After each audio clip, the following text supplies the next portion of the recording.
Bismillahirrahmanirrahim. Assalamualaikum warahmatullahi wabarakatuh.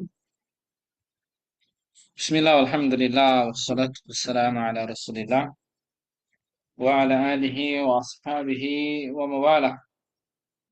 Allahumma salli ala Muhammadin wa ala alihi wa ashabihi wa mawalah. Allahumma salli ala Muhammadin wa ala alihi wa ashabihi ajma'in, amma ba'du. Rabbi israh li sadri wa yassir li amri wahlul 'uqdatam min lisani يفقه قولي يا معلم إبراهيم وموسى علمنا ويا مفهم سليمان فهمنا اللهم علمنا ما ينفعنا وانفعنا بما علمتنا وارزقنا العمل بما علمتنا وزدنا علما وارزقنا فهما آمين ya rabbal alamin. Bapak Ibu sekalian yang dimuliakan oleh Allah Subhanahu wa taala, narakum bi khairin insyaallah. Yang pertama, kita bersyukur kepada Allah Subhanahu wa taala. Salawat dan salam senantiasa tercurahkan kepada baginda Nabi kita Muhammad sallallahu alaihi wasallam, kepada keluarganya, kepada para sahabatnya, serta seluruh kaum muslimin wal muslimat dimanapun berada. Semoga Allah Subhanahu wa taala melayakan kita semuanya untuk mendapatkan syafaat baginda Nabi kita Muhammad sallallahu alaihi wasallam. Bapak Ibu sekalian yang dimuliakan oleh Allah Subhanahu wa taala, di kesempatan yang mulia ini kita melanjutkan bahasan fikih, ya, fikih di topik masih berkaitan dengan pengurusan jenazah, di mana kita sudah membahas sebelumnya 4 hal yang menjadi amal dalam mengurus jenazah, mulai dari memandikan, mengkafankan, mensolatkan, lalu yang terakhir hari ini kita akan membahas terkait tentang menguburkan jenazah. Haitsu qala al-muallif rahimahullah wa yudfanu fi lahdin mustaqbilal kiblati. Jadi jenazah setelah dimandikan, dikafanin, lalu disolatkan, ya, maka saat orang-orang mengangkat jenazah untuk dibawa ke kuburan, ya, maka saat dibawa ke kuburan jangan ada yang mendahului jenazah, ya. Pengantar ini tidak boleh mendahului jenazah. Ya, sunahnya seperti ini. Bahkan pernah ya, saya membaca terkait tentang satu hadis, tapi ini tidak disebutkan secara khusus di kitab fikih. Cuma saya pernah membaca terkait tentang hadis saat mau di jenazah itu selesai disolatkan atau sebelum disolatkan, mau entah disolatkan bawa ke masjid, lalu kemudian mau dibawa di kuburan, itu keluarganya, ya, keluarganya itu disuruh untuk apa namanya, oh itu berada jadi diangkat, berputar gitu ya, lewatin di bawah jenazah. Cuma saya ragu terkait tentang ini. Nanti kalau sempat saya carikan hadisnya, karena sudah cukup lama ya saya pernah membaca itu. Cuma itu tidak disebutkan di kitab fikih secara khusus. Ada salah satu sunnah yang seperti itu. Nanti saya pastikan lah, ya. Yang pasti terkait saat jenazah itu dibawa ke kuburan, ya jangan ada yang mendahului, adabnya seperti ini. Nah, lalu kemudian saat sudah dibawa di kuburan, maka harus dipastikan jenazah itu, ya, kuburan itu digali setinggi manusia. Kalau dia berdiri kurang lebih, ya, itu hampir setinggi manusia. Lebarnya ya secukupnya bisa memasukkan mayat, tetapi ada hadisnya, ya, wa ausa'u wa ahsinu. Luaskan kuburan itu kalau digali dan juga perbaiki. Cuma juga tidak boleh berlebihan, diluaskan. Kalau orang-orang Cina itu kan kuburannya luas-luas. Ya, itu juga tidak boleh, itu kelewatan karena kalau di orang-orang Cina sebenarnya luas itu karena ada tempat untuk doa-doa, sembah-sembah gitu loh. Ya, sehingga kemudian kuburannya luas-luas. Nah, Muslim kan nggak seperti itu dan tidak boleh dibangun bangunan di atasnya. Ya, nanti ada hadisnya berkaitan dengan kuburan. Oleh karenanya, ini mesti ya dipahami. Muslim, ya, Muslim itu kuburannya menggunakan lahat. Ada lubang. Kalau kita kan kiblat itu kan di arah barat kita ya, arah barat, arah barat. Samping kanan saya ini barat. Maka kuburan itu membentang dari utara ke selatan, ya, dari utara ke selatan. Nanti mayat itu kepalanya di utara, kakinya di selatan, dan yuwajjihul kiblata. Jadi dia dihadapkan ke arah kiblat. Ibarat itu, ibarat orang, ya, dia miring, ditidurkan, sisi kanan badan, apa sisi kanan badan menghadap kiblat, kaki di selatan, kepala di utara. Karena kita kiblatnya barat. Kira-kira seperti itu ya, seperti itu eh, kuburan nantinya. Jadi di sisi, jadi ini kuburan membentang dari utara ke selatan. Nah, di sisi barat itu di bawahnya itu dibikin liang lahat namanya, digali lebih menyamping. Kecuali kalau takut longsor, ya, longsor, rohwah, tanahnya longsor, khawatir, bolehlah dibikin syak di tengah kuburan digali, seukuran mayat di tengahnya banget kan ini kuburan, terus di tengahnya digali itu syak namanya. Sebenarnya syak itu orang non muslim pakai itu karena diisi nanti dengan peti mati, ya kan di dalam itu jadi ada kuburan kemudian di dalamnya itu syak taruh peti mati itu biasanya orang-orang non. Tapi kalau muslim dia pakai liang lahat di sisi barat, apa maaf, di sisi kiblat. Ya ada lahat lubang yang digali khusus untuk masukin jenazah di dalam. Nah, ini penting ya. Kalau misalnya kuburan itu seperti apa ya seperti tadi ya. Berapa dalam ya setinggi manusia, bahkan mungkin setinggi ya sebenarnya setinggi manusia lah, kurang lebih segitu ya. Kurang lebih setinggi manusia. Intinya dengan setinggi manusia itu tidak harus tinggi lebih tinggi banget ya, tapi umumnya sih sekitar 150 cm kurang lebih kedalamannya ya. Itu insya Allah dipastikan kalau sedalam itu bau bangkai, kalau misalnya terjadi proses pembusukan pada mayat itu tidak akan keluar ya, sehingga menyengat di luar yang mengundang binatang-binatang buas untuk datang menggali kuburan tersebut ya, kira-kira seperti itu ya Bapak Ibu. Nah, jadi wayudfanu fi lahadin mustaqbilal kiblah. Jadi mayat jenazah itu dikuburkan di lahat. Ini kuburan ada lahatnya, dikuburkan dimasukkan di lahat menghadap kiblat. Bagaimana menghadap kiblat itu? Ya, ya artinya tadi berarti dia mayatnya diarahkan ke kiblat, dia ditidurkan dengan sisi kanan badan, ya, kanan badan. Nah, seperti saya menjelaskan orang yang sholatnya sedang sakit dan bisa sholatnya tidak bisa duduk berarti ala lejan bil aiman, sisi kanan badan, ya kan? Kiblatnya di barat, kepalanya di utara, kakinya di selatan, dia menyamping gitu. Nah, orang dikuburkan, jenazah dikuburkan seperti itu. Lalu di bagian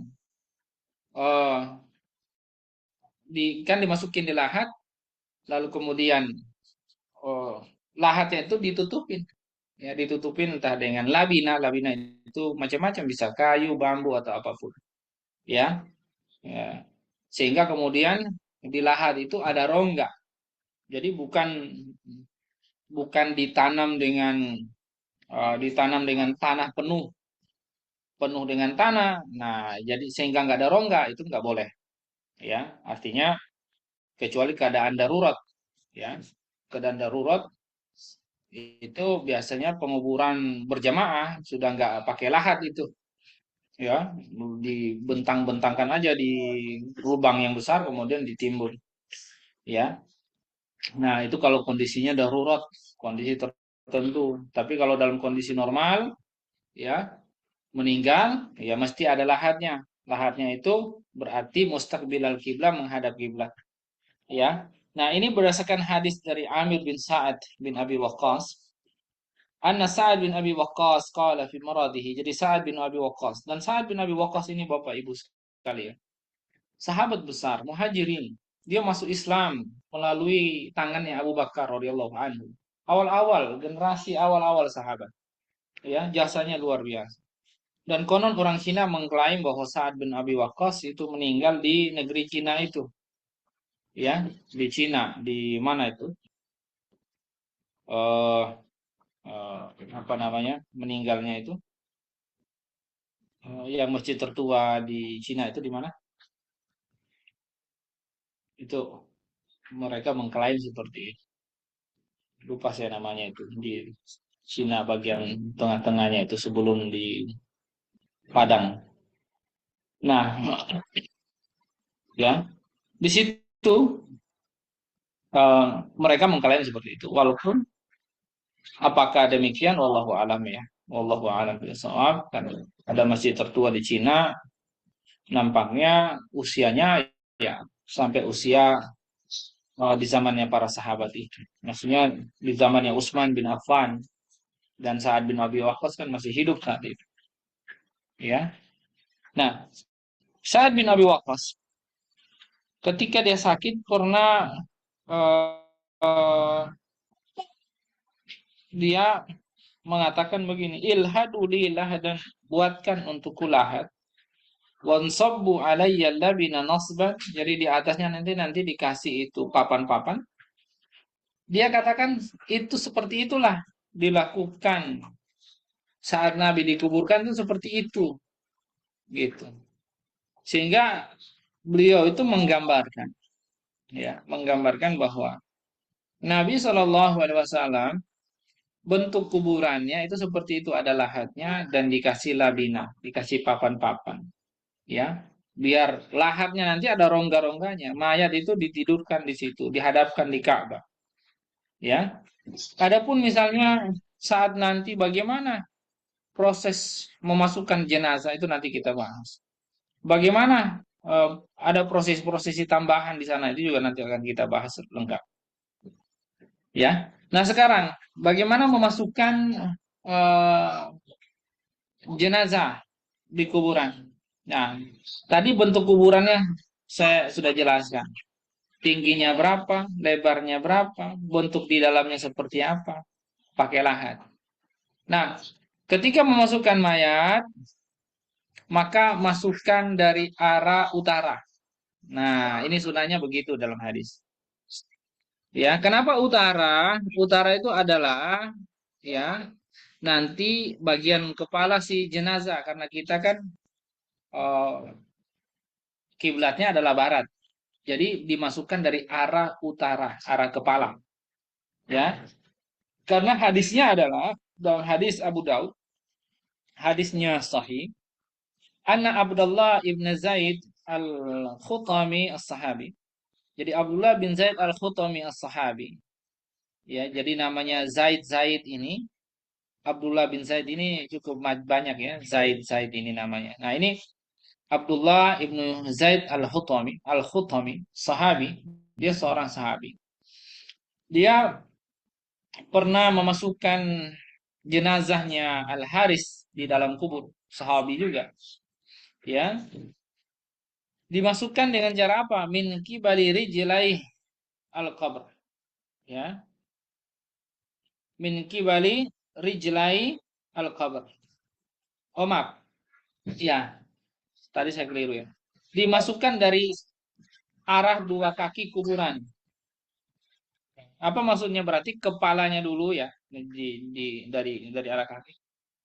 Kepalanya dulu, kemudian ya dioper ya dari kaki. Walaupun ini ada khilaf sih.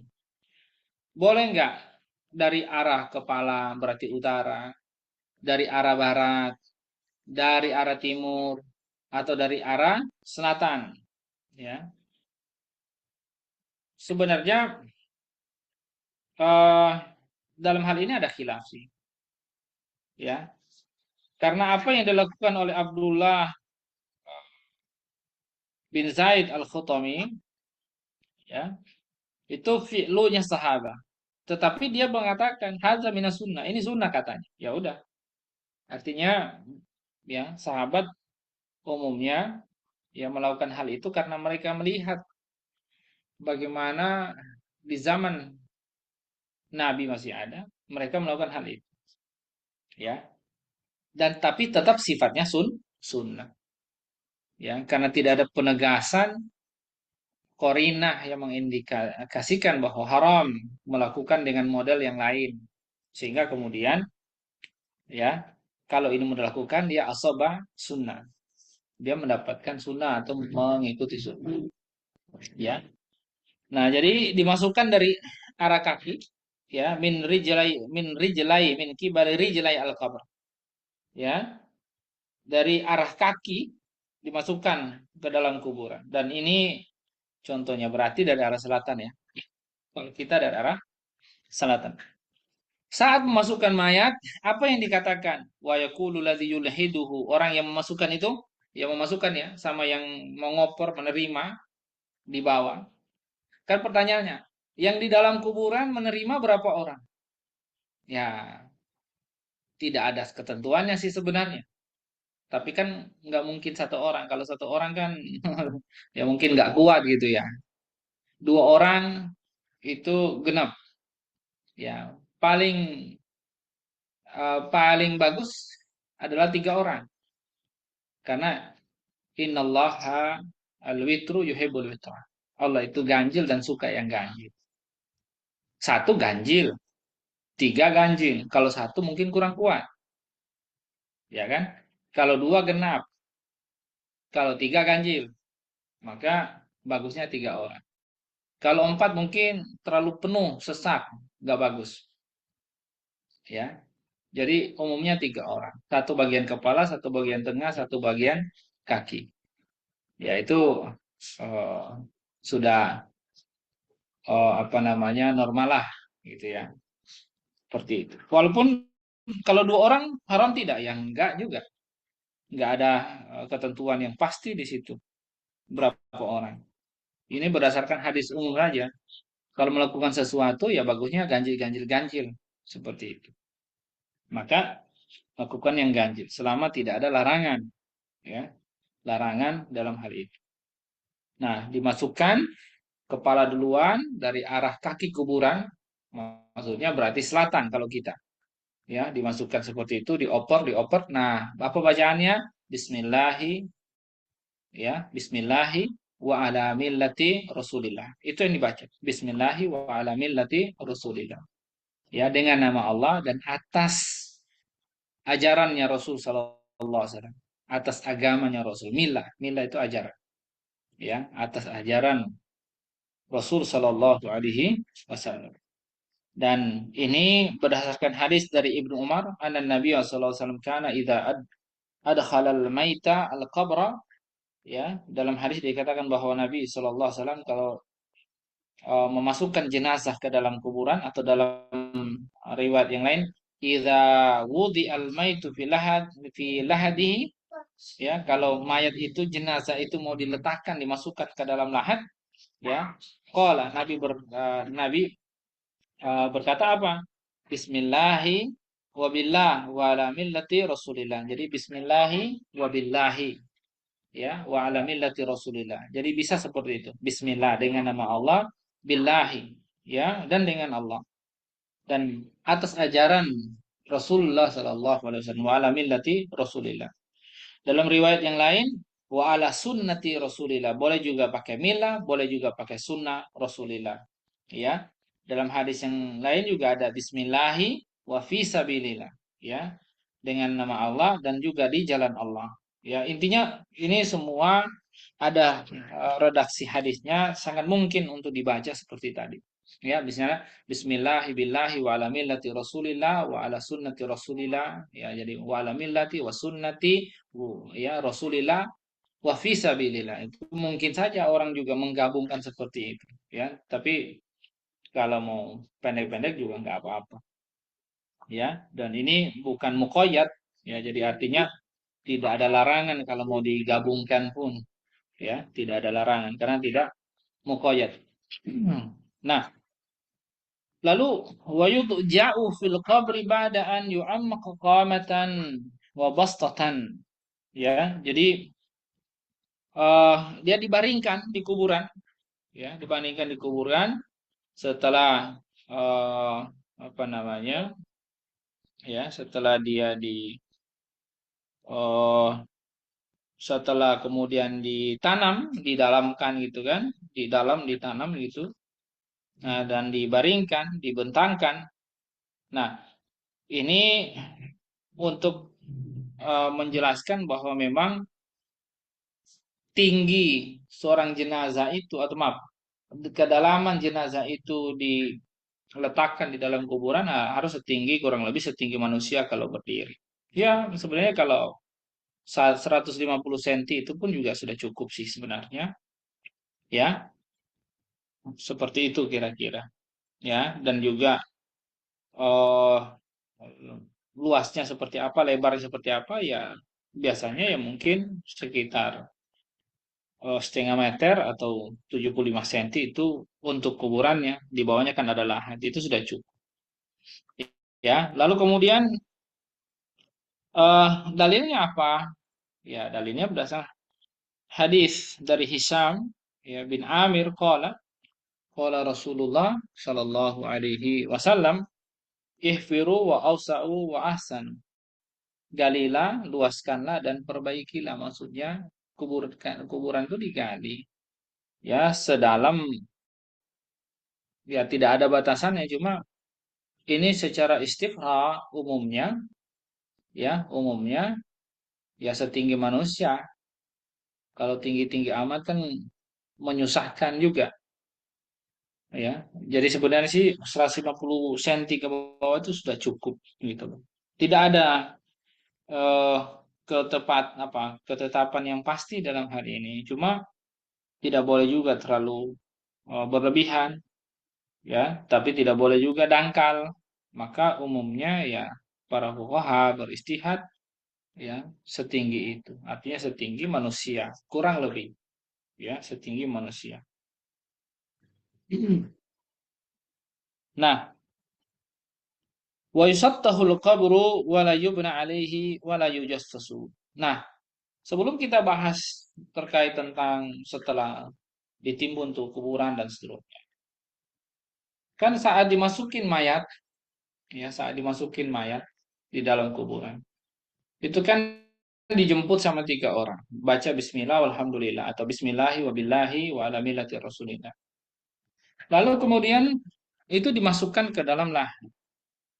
Kita akan dapati di masyarakat kita umumnya ada bermacam-macam, ya, bermacam-macam amaliyah yang saya nggak tahu ini dasarnya apa, ya, tapi masih tidak terlarang insya Allah gitu kan, masih tidak terlarang, ya, dan insya Allah tidak termasuk bid'ah juga gitu loh, ya.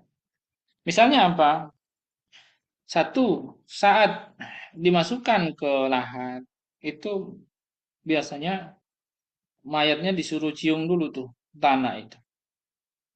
Saya tidak pernah, mohon maaf ya, saya tidak pernah dapat riwayat hal itu gitu loh.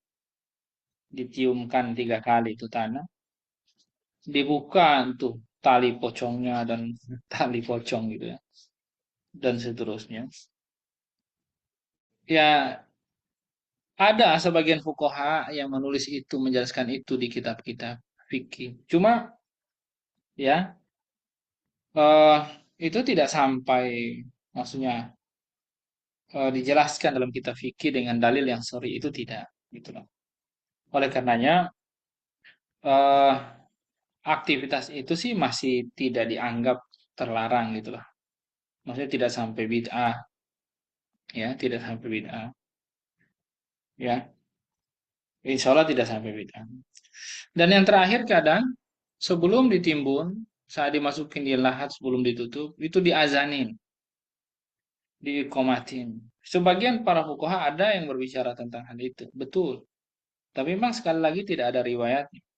Kalau orang lahir diazanin di tangan apa di telinga kanannya, diikomatin di telinga kirinya, itu masih adalah dalilnya. Tapi kalau yang orang meninggal itu tidak ada dalilnya. Yang sorry ya, saya mengatakan dalil yang sorry. Yang mengatakan hal itu ada sebagian fuqaha yang mengatakan hal itu karena dikiaskan aja. Jika hidupnya diazanin, diikomatin, maka matinya pun juga diazanin, diikomatin. Ya, dan juga mereka menggunakan uh, dalil ya man kana akhiru kalamihi la ilaha illallah dakhalal jannah. Padahal itu kan sebenarnya talqin, saat talqin orang mau meninggal kan ditalqin sebelum wafat. Barang siapa yang akhir perkataannya la ilaha illallah masuk surga. Ya, hanya saja sebagian para fuqaha ada yang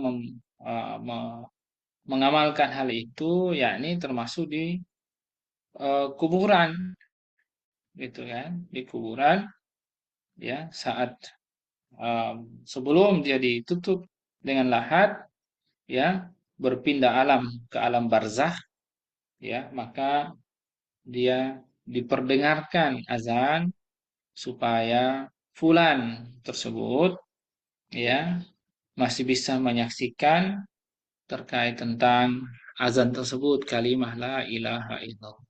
Karena semua kita percaya mayat itu sebelum ditinggalkan oleh apa namanya oleh orang-orang yang berziarah di situ, dia masih akan tetap di situ menunggu hingga kemudian Malik ya dan Mungkar datang untuk menanyainya ya dan seterusnya. Nah, Bapak Ibu sekalian, ya itu kira-kira ya yang biasa kita dapati di masyarakat kita masih diamalkan ya. Tetapi kalau ditanya dalil-dalilnya apa, wallahu a'lam bishawab. Tapi itu dibicarakan oleh para fuqaha, ya, dibicarakan oleh para fuqaha sebagian, tapi kebanyakan mereka menggunakan dalil-dalil yang sifatnya umum, sehingga sebenarnya sedikit sih dari para fuqaha itu yang membicarakan dalam kitab-kitab mereka menggunakan hadis yang sorih, karena memang sekali lagi wallahu alam ya tidak ada riwayat terkait amalia-amalia tersebut. Nah, lalu setelah dikuburkan, ditimbun dengan tanah, apa yang dilakukan? Wa yusattahul qabru wa la yubna alaihi wa la yujassis. Ini penting. Kuburannya ditimbun dan agak ditinggiin. Jangan juga terlalu rata sama sekali dengan tanah. Sehingga orang tidak tahu kalau itu kuburan. Karena kuburan itu ada perintahnya dimuliakan. Maka yusattahu. Ditinggiinlah sedikit. Jangan juga berlebihan. Dan jangan dibangun bangunan di atasnya. Apa yang dimaksud dengan dibangun bangunan di atasnya? Ya, di pondasi. Kuburan jangan sampai di pondasi. Ya, di pondasi kayak bikin rumah. Kan begitu ya. Maksudnya eh sebenarnya yang dimaksud itu walajubna alaihi memang ada khilaf di sini para fuqaha terkait apa yang dimaksud walajubna alaihi karena hadisnya walajubna alaihi. Jangan dibangun apapun di atasnya. Ya, albina bangunan jangan dibangun di atasnya. Nah, kalau kita memahami hadis ini tentunya ya harus kita kembalikan pada fakta gambaran di zaman orang-orang terdahulu yang ketika Nabi menyebutkan hal itu kan sebenarnya karena ingin mengomentari kuburan di zaman-zaman orang-orang atau tradisi menguburkan jenazah di zaman-zaman dahulu. Orang-orang dahulu ya mereka benar-benar membangun kayak rumah kayak tempat untuk berteduh, tempat untuk duduk-duduk di kuburan. Makanya kata Nabi, jangan dibangun di atasnya, ya, dan juga wala yaqudu alaih, jangan duduk juga di atasnya. Ya karena orang-orang kafir kala itu dia bikin kayak tenda-tenda untuk berteduh supaya mereka baca-baca ritual, duduk-duduk di atasnya, ya, nangis-nangis dan macam-macam. Kayak rumah, memang bikin rumah tempat semacam tinggal sementara gitu. Oleh karenanya, sebagian para fuqaha ya itu memahami wala yubna alaihi sama sekali jangan ditembok. Nah, itu salah satu pendapat. Ya, walaupun tidak penuh. Tetapi sebagian fuqaha yang lainnya mereka memahami yang dimaksud itu asalkan jangan ditembok dicor full di atas kuburan. Kayak orang Cina itu kan full ya di atas kuburan. Ya, enggak full gitu. Jadi kalau sekedar misalnya kasih tanda apa coran dikit di sekelilingnya masih mungkin masih dibolehkan asal tidak full ya ditaruh coran di atas kuburan.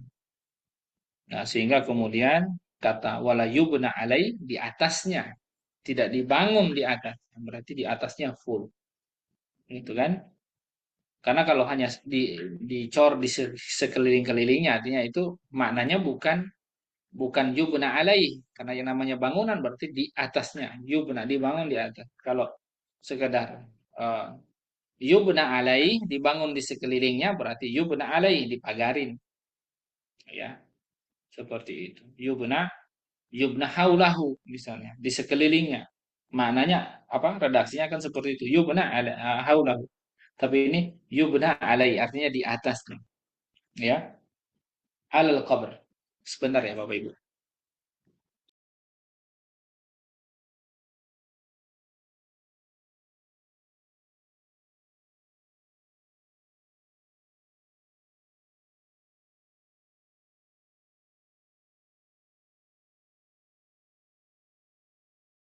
Di kamar.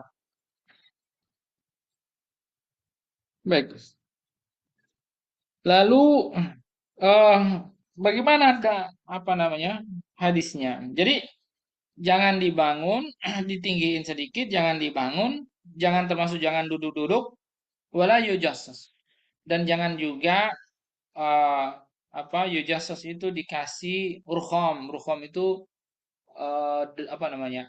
Abu-abu dodika ya kalau bahasa orang apa ya namanya ya? Bekas-bekas pembakaran kayak misalnya eh, sekam ya sekam kayak padi itu sekam padi sisa-sisa itu atau rumput-rumputan atau mungkin kemenyan-kemenyanan dan seterusnya ya itu biasa di tradisi masyarakat tertentu itu ditaruh di atas ya yujassos itu mananya seperti itu kayak misalnya abu sekam gitu ya abu sekam itu kadang ditaruh di atasnya ya atau dia menggunakan gypsum nah itu yujassos itu artinya jangan di gypsum ya nah ini terlarang berdasarkan hadis Nabi SAW jadi wa yusattahul qabru itu artinya agak ditinggikan ya qadru irtifa insan mu'tadil tul jadi ditinggikan ya eh apa kalau di sini ya setinggi manusia yang katanya umum tingginya tapi jadi rafi'u yadaihi ilal a'la jadi intinya sih sebenarnya ya sebenarnya ya sejengkal dua jengkal itu masih mungkin. Nah dalam hadis Hisham bin Amir dia berkata qala Rasulullah maaf dalam hadis mana tadi ya ini nih maaf salah tadi. eh Dalam hadis Muslim anna Ali bin Abi Thalib qala li Abil Hayyaj al-Asadi Ali bin Abi Thalib itu berkata kepada Abil Hayas al-Asadi, "Ala ab'atsuka ala ma ba'athani alaihi Rasulullah sallallahu alaihi wasallam." Ya, dia mengatakan mana kursor? Kursornya. Nah, ini dia.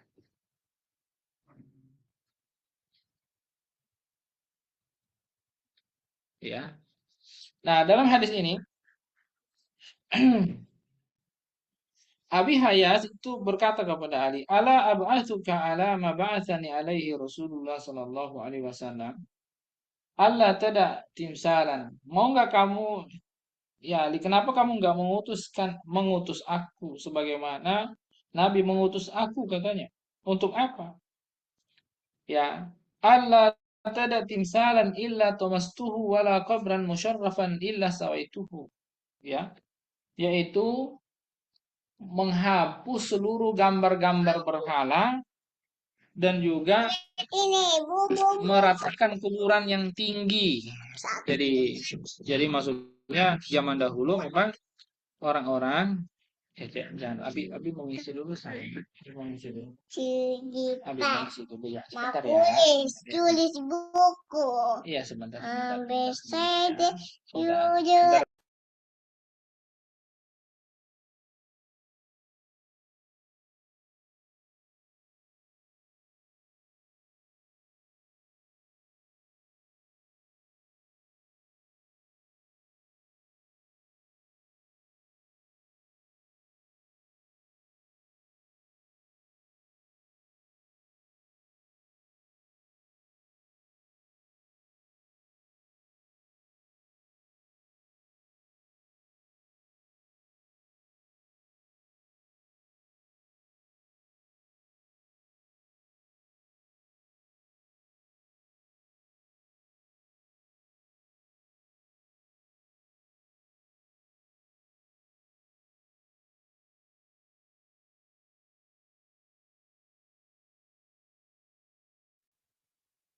Baik.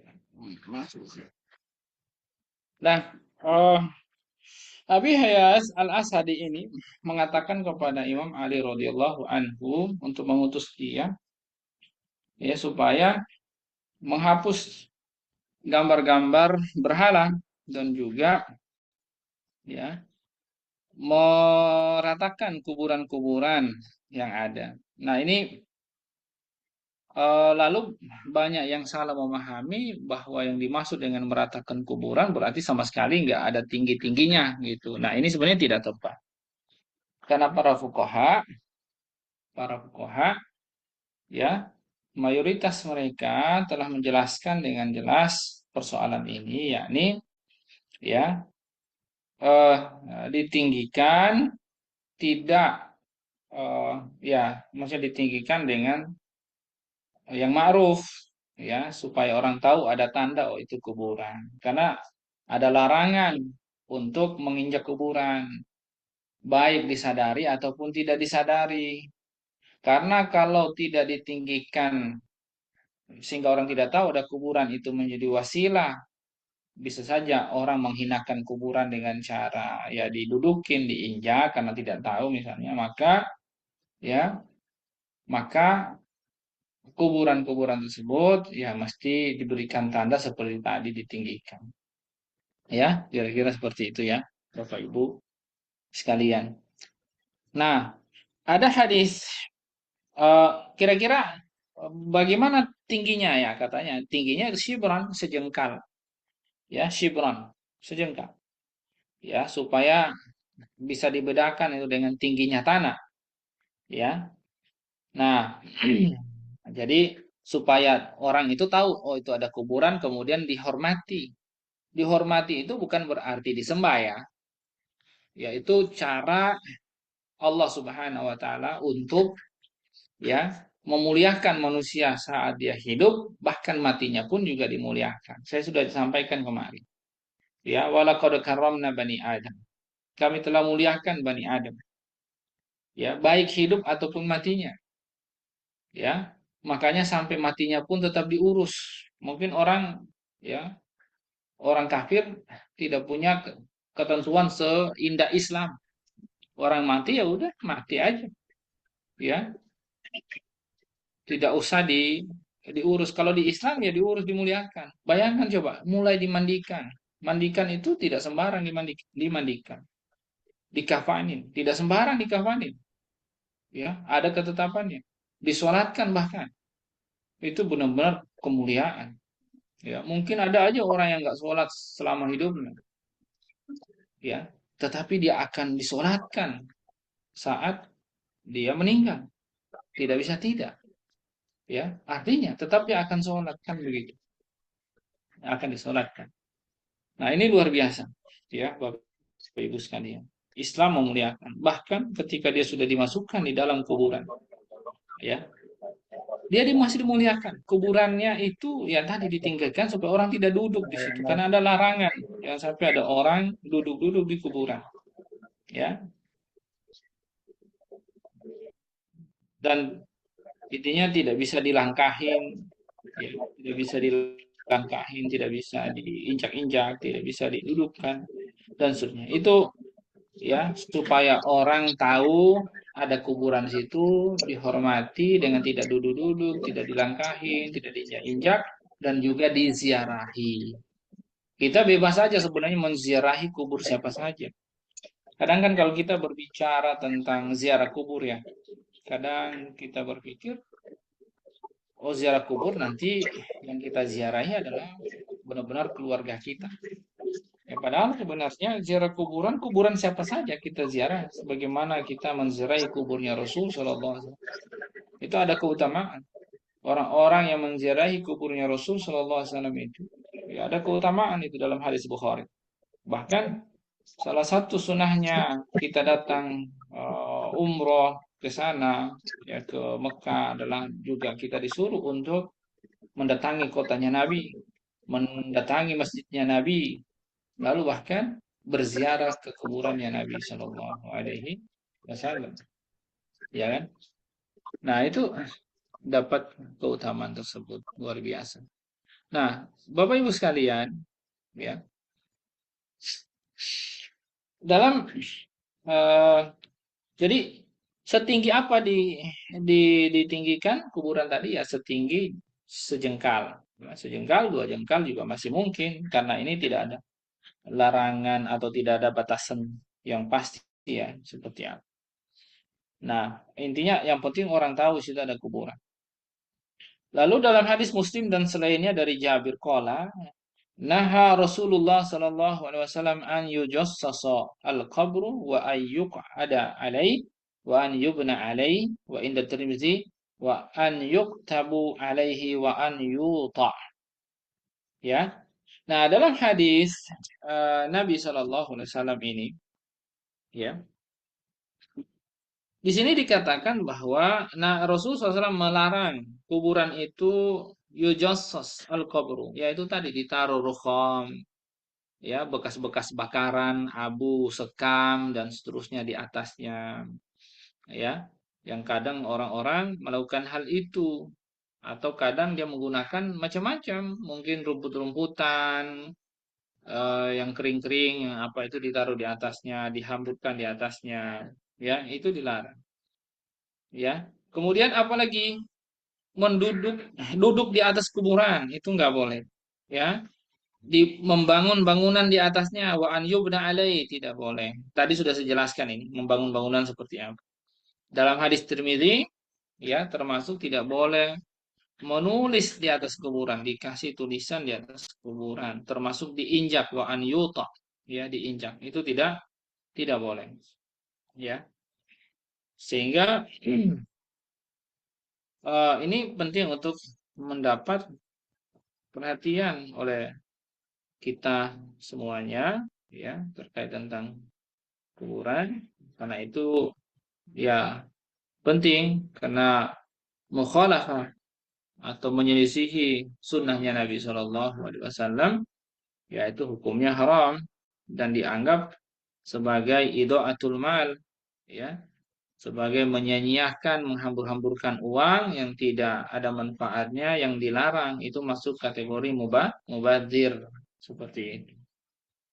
Nah, lalu kemudian wala ba'sa bil bukai alal mayit.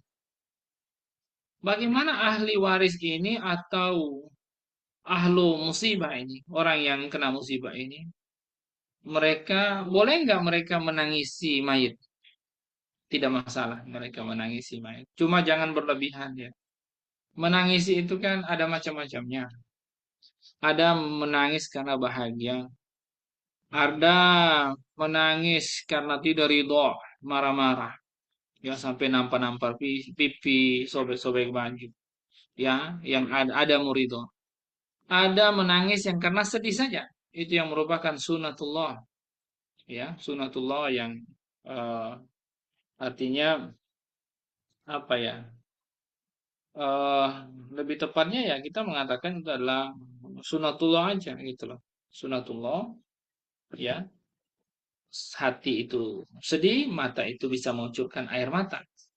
Umum tuh. Tapi kalau yang ada murido itu menangis karena marah, benci, ya, karena tidak ridho. Ada yang seperti itu. Maka jangan sampai menangisnya itu karena ada murido.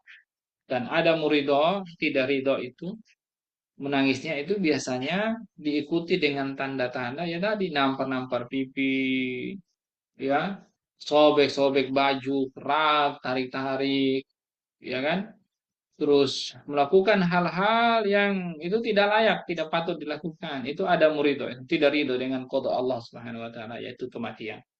Nah, itu tidak dibolehkan tuh. Atau biasanya sih lepas ucapan, ya. Dia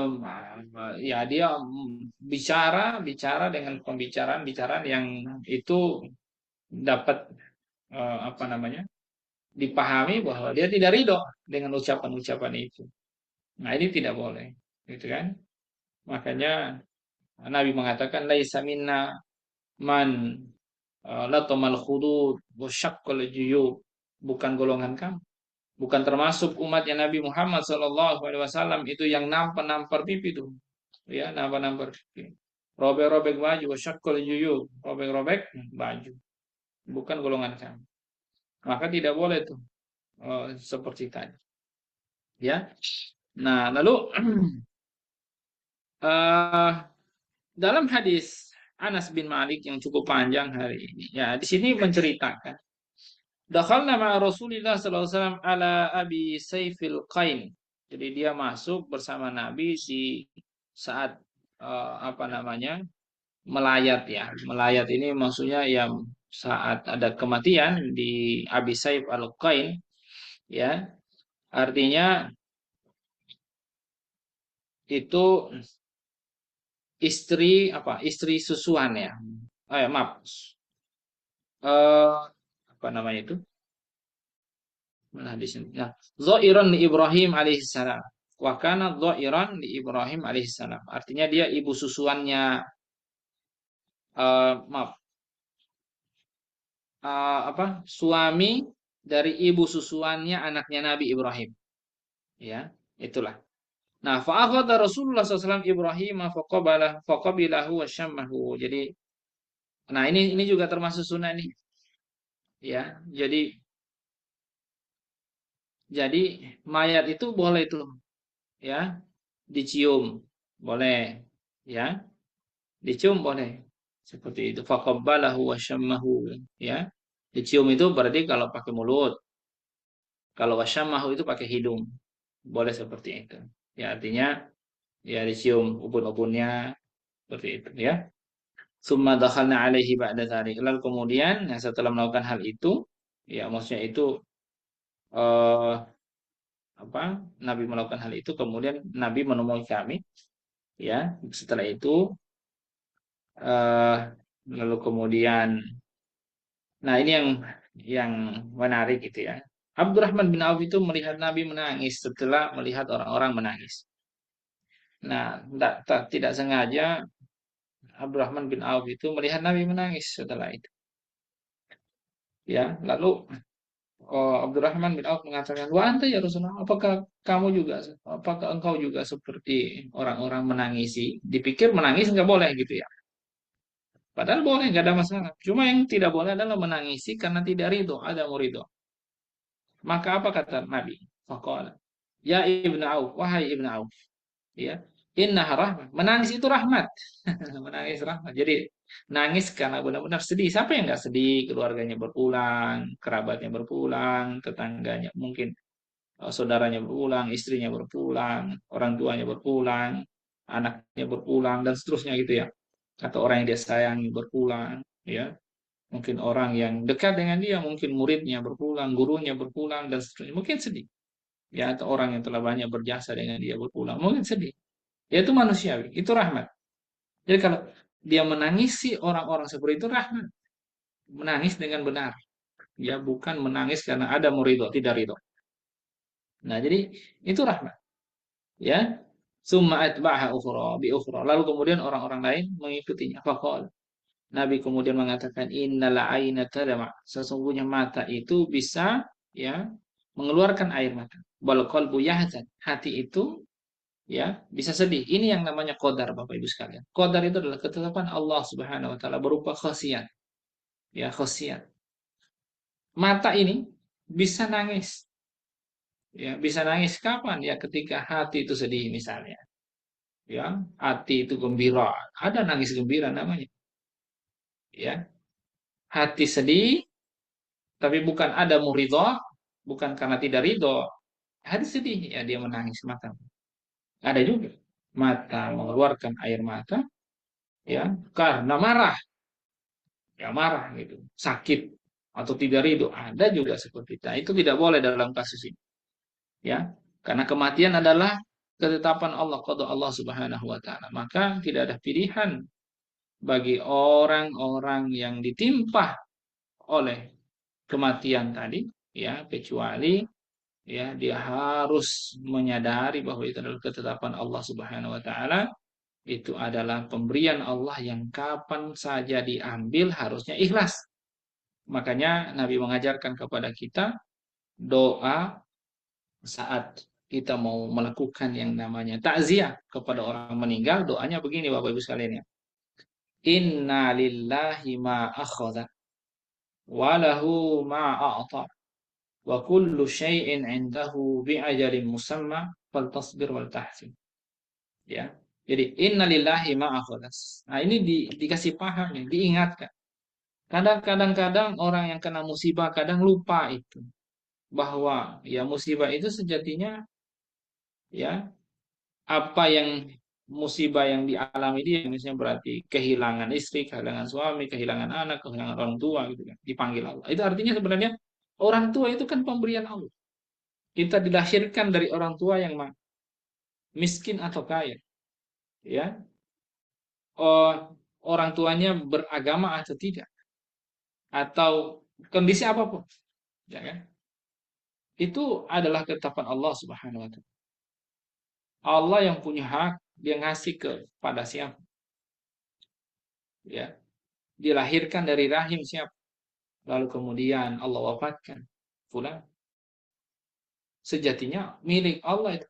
Jadi innalillahi ma'akhadha, sesungguhnya milik Allah apa yang dia ambil.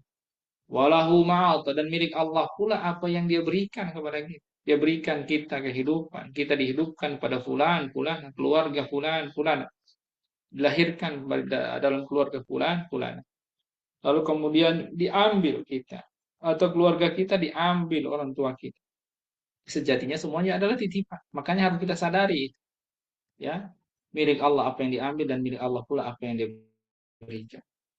Wa kullu syai'in indahu bi ajali musamma fal tasbir wal tahfi, dan segala sesuatu bentuknya nakir, segala sesuatu ada ketetapan ajalnya, ya.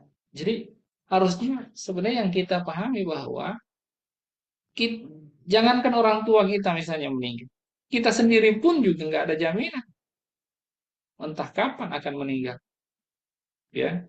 Cuma persoalan giliran saja, persoalan siapa yang duluan, dahulu mendahului, ya. Hanya persoalan itu, karena wa kullu syai'in indahu bi ajalin musamma. Di sisi Allah segala sesuatu aja ada ajalnya yang sudah ditetapkan musamma, sudah ditetapkan. Maka yang kita lakukan adalah fal tasbir wa tahris, hendaklah bersabar dan berharap pahala dari Allah Subhanahu wa taala. Makanya Allah Subhanahu wa taala mengingatkan kepada kita orang-orang yang ditimpa musibah mengatakan apa? Inna lillahi wa inna ilaihi rajiun. Itu sebenarnya adalah bentuk i'tiraf sebenarnya, untuk menguatkan keyakinan kita. Apa artinya itu? Ya, inna lillahi, sesungguhnya kami milik Allah. Wa inna ilaihi rajiun. dan kepada Allah kami akan dikembalikan. Itu kan i'tiraf sebenarnya. Jangan sampai mungkin kita dihadapi musibah itu kita hilang akal, hilang kesadaran, hilang keyakinan, hingga merasa bahwa, aduh ya Allah, kenapa Engkau ngambil anak kami, kenapa Engkau ambil orang tua kami, kenapa Engkau ambil saudara kami, kenapa Engkau ambil istri suami kami, dan seterusnya. Nah, sudah ada murid, sudah tidak ridho dengan ketetapan Allah Subhanahu wa taala. Nah, ini tidak boleh merusak keyakinan kita, ya, merusak keyakinan kita, ya, dan seterusnya. Nah, saat saat kita kehilangan itu, kadang kita kan lepas itu omongan itu, tidak ridho. Makanya, ya, Nabi mengatakan wala naqulu illa ma yarda rabbuna. Saat itu jangan kita sekali-kali mengatakan sesuatu yang Allah tidak ridho kita ucapkan gitu loh. Ya, itu makanya kadang kan orang lepas itu ngomongannya kalau kena musibah. Coba kalau begini nggak akan begini. Nah, itu andai itu nggak boleh. Coba kalau begini nggak akan begini. Ya, nah itu nggak boleh. Cukup bersabar. Mending diam. Ya, hasbunallah wa ni'mal wakil, ni'mal wa ni'mal nasir. Ya, cukuplah Allah Subhanahu wa taala sebaik-baik wakil, sebaik-baik penolong. Wa ni'mal maula. Ya, jadi ni'mal wakil, wa ni'mal maula, wa ni'mal nasir, dan sebaik-baik penolong. Jadi maula, wali, ya, pelindung, dan juga wa ni'man nasir, sebaik-baik penolong. Ya, kita kuatkan hati kita. Itu yang namanya ridho dengan ketetapan Allah Subhanahu wa taala. Jadi jangan kita mengatakan sesuatu yang tidak diridhoi oleh Allah. Wa inna bi firaqika ya Ibrahim lamahzun. Kata Nabi, sesungguhnya kami dengan kepergianmu, meninggalkan kami, katanya, ya wahai Ibrahim, itu sungguh menyedihkan. Betul, sedih, tidak ada masalah. Inna bika lamahzun, dalam hadis yang lain. Ya, sesungguhnya kami sangat sedih dengan kepergian. Ya, sedih, nggak ada masalah. Ya, karena itu adalah sunnatullah. Tidak ada orang yang mengatakan saya tidak bisa sedih, tidak bisa marah, tidak bisa kecewa. Ya, itu adalah sifatnya manusia. Ya, khuliqal insanu halu'a. Manusia diciptakan berkeluh kesah, kecewa, marah, ya, dan seterusnya. Cuma yang paling penting bagi manusia adalah bagaimana dia menempatkan marahnya itu. Contoh, marah yang benar itu adalah marah saat Islam dihina, itu marah. Ya, saat Islam dilecehkan, nabinya dihinakan, ya, dan seterusnya, harusnya mesti marah. Kalau tidak marah, nah itu berarti, ya, bukan manusia itu, bukan muslim yang benar. Harusnya marah itu bisa ditempatkan sesuai gitu. Nah, itulah manusia muslim yang apa diajarkan oleh baginda Nabi Shallallahu Alaihi Wasallam. Nah, sedih dalam hal ini nggak ada masalah, ya, buka menangis gitu. Tapi menangisnya karena memang wajar menangisi hal itu, sedih, ya, dalam hal itu.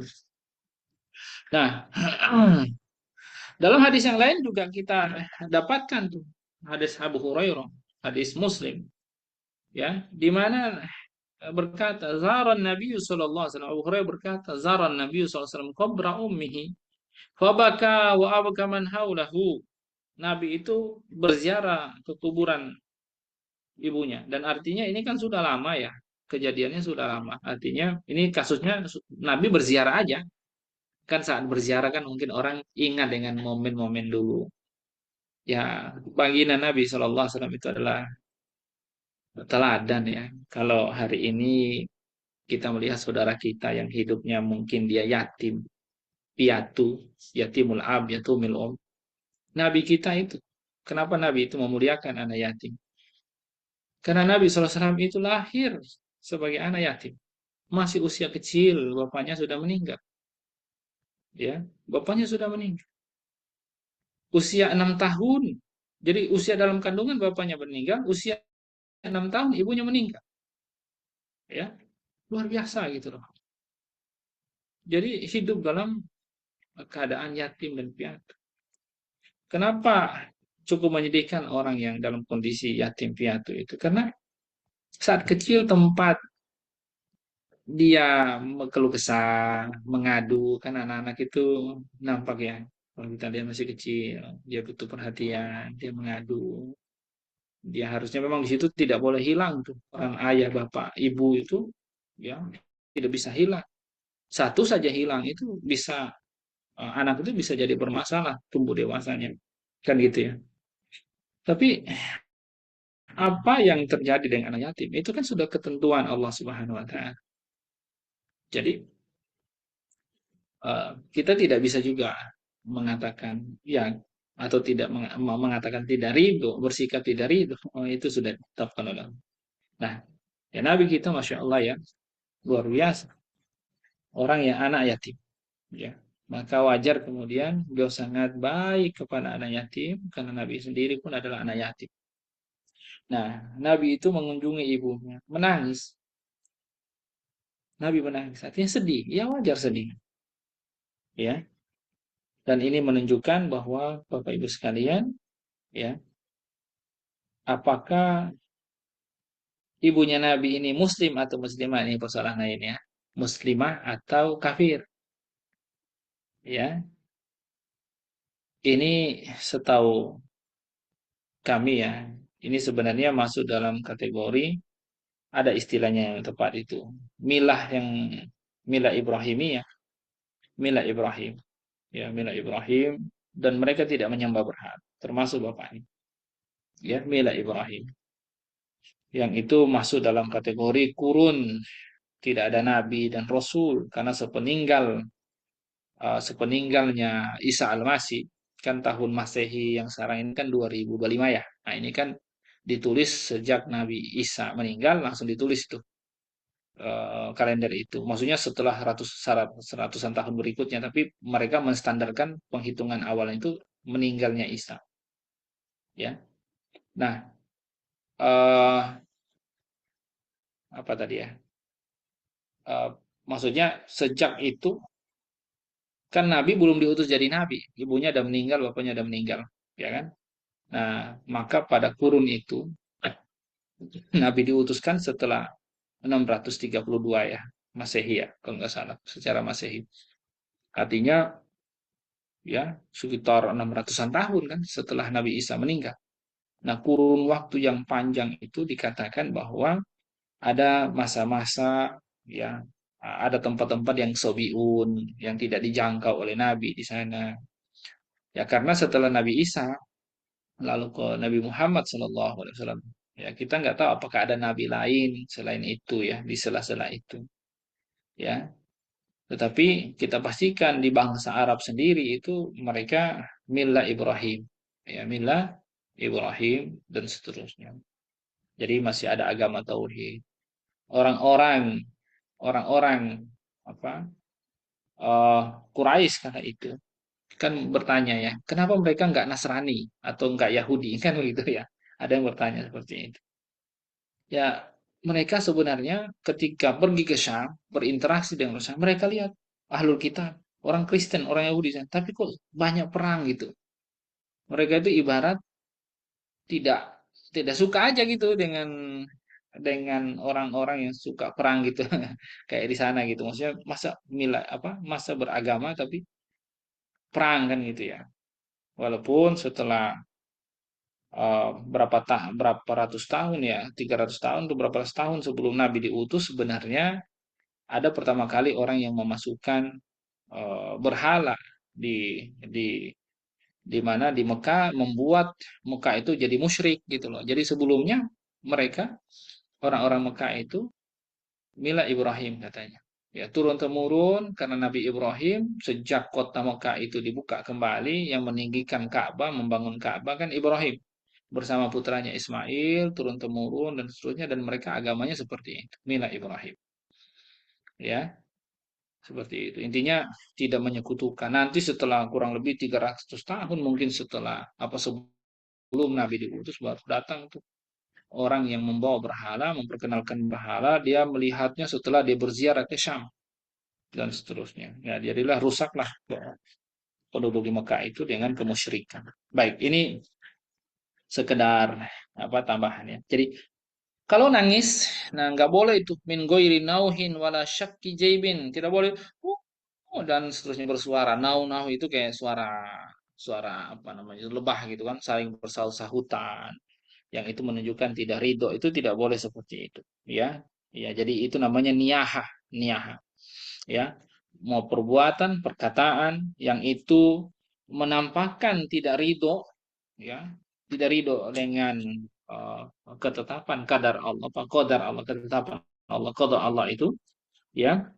Nah, termasuk misalnya dia robek-robek pakaian, dia nampar-nampar pipi, ya dia nyamca apa namanya itu, kerau-kerau rambut, gitu kan. Atau mungkin dia ini kukunya diapain lah sama dia digigit mungkin atau di apa. Nah, itu semua eh, tidak dibolehkan karena itu menampakkan ketidakridhoan kepada Allah Subhanahu wa taala. Karena ada hadis Nabi SAW juga, an-naiha idza lam tatub qabla mautiha tuqamu yaumal qiyamati wa 'alaiha sirbalun min qatiran wa dir'un min jarab. Jadi orang yang nangis yang seperti tadi kalau dia tidak bertobat maka ketika sebelum matinya maka di hari kiamat itu akan dipakaikan dia sirban. Sirban ini pakaian dari api apa dari neraka dan juga eh apa namanya ya eh ya ada hika gitu. Apa itu hika itu ya intinya dia akan dipakaikan tuh pakaian yang terbuat dari api neraka itu, ya.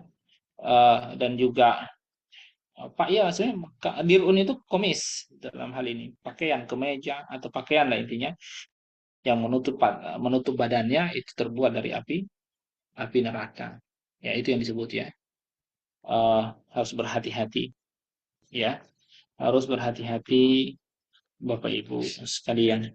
Nah, itu ya yang ada dalam hadis tersebut. Nah, berikutnya adalah tentang wa yu'azza ahluhu ila salasati ayam min dafnihi, ya.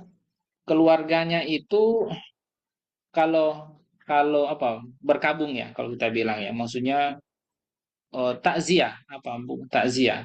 Maksudnya masa berkabung, masa bertakziah itu 3 hari. Ya, sejak dihitung dari kapan? Sejak dikuburkan. Kalau hari ini dikuburkan, berarti ini hari ini satu, besok dua, lusanya tiga, selesai. Tidak boleh lebih dari 3 hari. Ya, sebagaimana dalam hadis Ibnu Majah an Amr bin Hazm, ani Nabi SAW annahu qala, ma min mu'min yu'azzi akhahu bi musibatin illa tasahullahu min hulalil karamati yaumal qiyamah. Ini ada motivasi untuk bertakziah. Mukmin manapun itu yang dia bertakziah kepada saudaranya karena suatu musibah. Musibah itu dikatakan musibah karena dia besar. Misalnya kehilangan keluarga karena kematian, ya, atau karena sakit, atau karena kehilangan. Nah, itu misalnya barang dan seterusnya, kebakaran misalnya, atau waliyadzubillah ya. Semua itu, ya, itu namanya musibah. Jadi kalau eh, dia kena musibah dan kita berziarah atau bertakziah, ya, takziah itu kan sebenarnya artinya untuk mengokohkan menguatkan hati orang-orang yang kena musibah, itu sebenarnya maksud daripada takziah. Makanya kita kasih doa tadi, kita ingatkan sebenarnya dengan takziah itu kita mengingatkan innalillahi ma'a khaza wa lahu ma'atu wa kullu syai'in indahu bi ajalin musamma fal tasbir wal tahsib itu kita suruh dia bersabar untuk dapat pahala yang banyak. Maka kita dapat pahala nih kalau kita bertakziah pada orang kena musibah. Allah akan pakaikan kita di yaumal kiamah nanti, di hari kiamat nanti itu pakaian yang dari pakaian kehormatan, kemuliaan, ya. Itu luar biasa tuh. Yang sangat bagus pakaian itu dilihat. Pakaian kemuliaan akan dipakaikan kepada kita, ya. Nah, dalam hadis yang lain Abdullah bin Mas'ud dari Nabi SAW bersabda, qala man azza musaban falahu mislu ajrihi. Barang siapa yang bertakziah azza musaban, orang yang kena musibah, maka dia dapat pahala seperti pahala orang yang kena musibah. Luar biasa, ya. Luar biasa Bapak Ibu sekalian, ya. Nah, di sini apa yang dimaksud dengan takziah berarti dia memotivasi dia untuk bersabar dan ya intinya untuk berharap pahala kepada Allah, ya, maka dia membaca a'zamallahu ajrak, ya, dibacain juga itu. Lalu Kenapa 3 hari? Nah, sebenarnya kalau lebih dari 3 hari, para fuqaha tidak sampai haram sih sebenarnya mengatakan cuma makruh. Ada juga yang mengharamkan. Jadi waktu kerahu ba'da salasati ayam illa li musafir. Jadi kalau sudah lebih dari 3 hari berkabung itu dianggap makruh kecuali bagi musafir. Karena musafir kan mungkin dia dari jarak yang jauh, mungkin dia lebih dari 3 hari ya eh, untuk sampai di lokasi kan begitu ya. Jadi makruh. Nah, li'annal huzna yantahi biha ghaliban fala yastahsin tajdidahu. Jadi sedih itu kan umumnya orang sedih itu kan berhenti 3 hari, jadi istiqro sifatnya. Wallahu alam, tapi hadisnya mengatakan seperti itu. Ternyata dari segi hikmah, ya faktanya sedih itu sebenarnya berakhir setelah 3 hari. Sehingga jangan orang itu sedihnya dibikin baru lagi. Misalnya dia sudah berhenti, sedih lagi jadinya gitu loh. Setelah diingat-ingat. Ya kan? Nah, jangan sampai dia bikin sedih berulang-berulang gitu kan. Nah, ini yang dikatakan makruh gitu loh. Wal ula an takuna ba'da dufni listighali ahli al-mayt bi tajhizihi qablahu illa in istadda husnuhu fataqdimuha aula bil muasas lahum. Maka lebih bagus nih takziah itu dilakukan setelah dikuburkan. Kan seperti itu. Ya, itu lebih baik seperti itu karena ya setelah menguburkan jenazah itu orang akan sibuk ahli mayit itu untuk menyiapkannya sebelumnya. Jadi kalau misalnya bertakziah sebelum dikuburkan, kan ada orang bertakziah sebelum dikuburkan kan, padahal keluarganya lagi sibuk untuk menyiapkan penguburannya, maka setelah penguburan itu sudah lebih lapang, ya. Kecuali kalau misalnya sedihnya sangat banget gitu loh, ya maka boleh kita bertakziah sebelum dikuburkan. Karena kalau masih ada orangnya, walaupun belum dikuburkan, biasanya itu kan nggak terlalu sedih ya. Pecah sedihnya itu biasanya kalau sudah dikuburkan itu pecah itu sedihnya, biasanya seperti itu, ya. Itu yang dimaksud sih. Intinya sebenarnya eh, sampai 3 hari memungkinkan untuk melakukan takziah. Tapi kalau misalnya dalam kondisi hari ini kita kaum muslimin kita dapati itu sampai ada 3 malaman, 1 mingguan, 7 malaman, 40 hari gitu ya. Itu sebenarnya nggak ada contoh dari Nabi. Lebih kepada budaya yang saya khawatir itu budaya Hindu sebenarnya yang kemudian ya diadopsi oleh kaum muslimin di Indonesia. Itu kita tidak dapatkan muslim-muslim di selain Indonesia kebiasaan itu. Hanya muslim di Indonesia karena khawatirnya pengaruh Hindu, ya, dan seterusnya. Yang di dalam hadis ya 3 hari, ya, kira-kira seperti itu. Kemudian bagian terakhir ini wala yudfanu isnani fi qabrin illa lihajatin. Nah, catatan saat menguburkan jenazah tidak boleh dimasukkan ke liang lahat, satu liang lahat atau satu kuburan, 2 orang atau lebih, kecuali karena haja-haja itu misalnya keperluan karena misalnya perang, kalau di satu-satu itu menyusahkan, ya, perang itu harus banyak orang korban bisa meninggal dan harus segera dikuburkan. Nah, itu hajat. Nah, jadi orang langsung aja dimasukin masukin di lubang, bisa beberapa orang dan seterusnya. Nah, ini eh apa, kalau tidak darurat bukan karena perang misalnya atau karena bencana alam kayak dulu tsunami di Aceh misalnya, ya, itu haram, tidak boleh lakukan. Tapi kalau ada darurat kayak tsunami Aceh atau perang dan seterusnya masih mungkin ya nggak ada masalah. Dan ini berdasarkan dari hadis Jabir bin Abdullah bahwa Nabi SAW karena yajma'u baina rajulaini min qatla Uhud, dalam perang Uhud itu Nabi pernah mengumpulkan 2 orang ya dalam satu lubang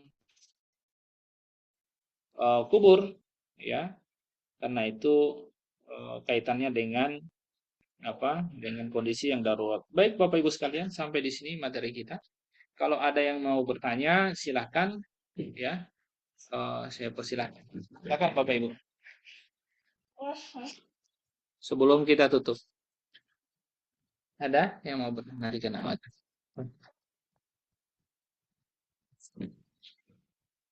Tidak ada? Cukup Bapak Ibu?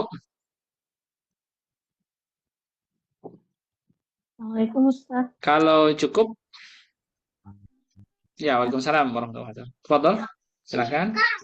Eh, Afan, bagaimana dengan larangan membaca Al-Quran itu Ustaz? Ada penjelasannya? Aku mau jadi mau. Apa? Sebentar, sebentar. Larangan membaca Al-Quran di kubur, di, Kuburan. di kuburan. Ya. Bentar ya. Sebentar. Duduk kemana? Enggak boleh duduk. Larangan baca Al-Quran di kuburan ya. Sebenarnya larangannya tidak sampai haram sih. Itu cuma Pak Cece, bikin lagi isi saya. Oke. Halo. Tidak. Apa nih ya Bapak Ibu? Apa? Nah, bentar. Nah, larangan baca Al-Quran di kuburan itu kan nggak tegas sebenarnya. Sehingga sehingga tidak sampai haram sih sebenarnya. Karena orang khawatir baca Quran itu kan ibadah. Ya. Sehingga dikhawatirkan bahwa itu adalah ibadah di kuburan dalam konteks eh, apa memuliakan kuburan di tempat atau dengan cara yang tidak seharusnya. Al-Quran itu kuburan itu dimuliakan iya, ya kuburan itu dimuliakan iya. Tapi cara pemuliaannya dengan cara sebentar, dengan cara tidak diinjak, tidak didudukin dan seterusnya. Sebentar. Sebentar.